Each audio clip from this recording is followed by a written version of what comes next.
أعوذ بالله من الشيطان الرجيم.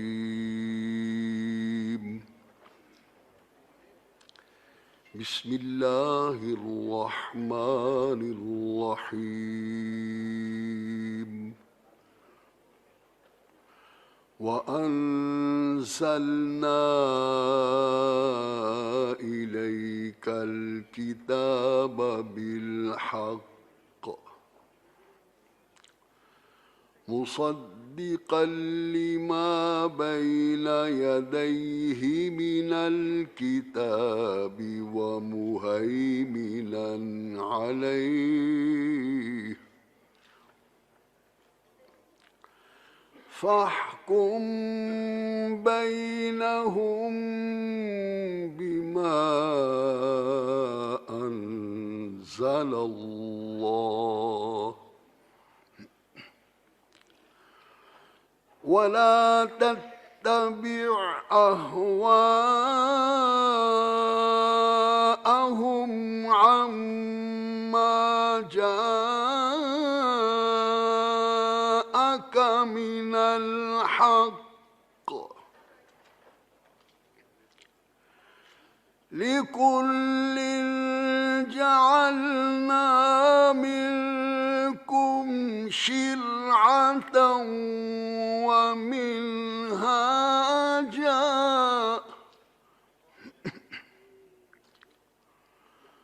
ولو شاء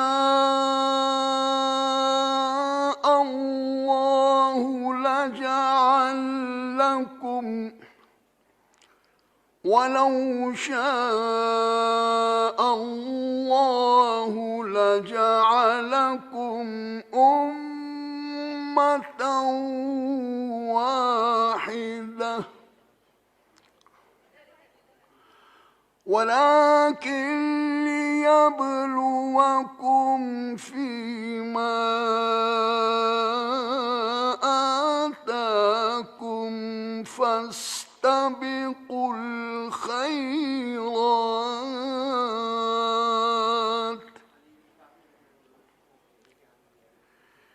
إلى الله مرجعكم جميعا فينبئكم بما كنتم فيه تختلفون صدق الله العظيم وبلغنا رسوله النبي الكريم।